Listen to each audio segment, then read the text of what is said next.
Alright, here we go. Arranging objects. Now, arranging objects, let's go back to our analogy of a scrapbook where you have different layers. You have your canvas. I can cut out construction paper, paste it onto the canvas, and then I can put beads or something else on top of that, and I can build on top. Now let's say later on I wanted to put the beads below the construction paper. I know that's not a good analogy for scrapbooking, but when you're working with graphics, you may want to do that down the road. Now looking at the shapes and objects that I have here on my canvas, I have an octagon on top of a square. But let's say that I wanted the octagon to be behind the square. This is very easily done. If you click on the object, and these are grouped together, I'm going to go ahead and ungroup them.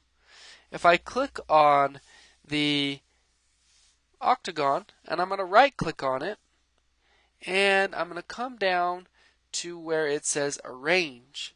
This allows you to arrange your objects and think of it again as a stack. Which item is on top of what? So I want this to be in the back.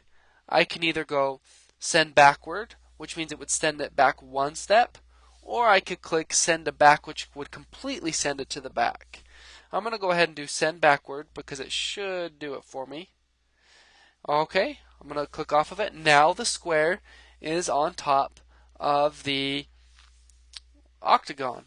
Let's go ahead and I'm going to bring it back up on top. I'm going to right click on it, arrange, bring forward, and it's now there.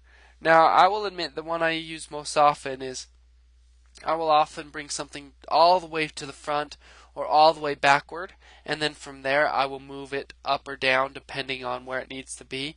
As we get into the layers palette a little bit, you can mess with it there, but usually just doing it, sending it to the back or the front usually will do the trick.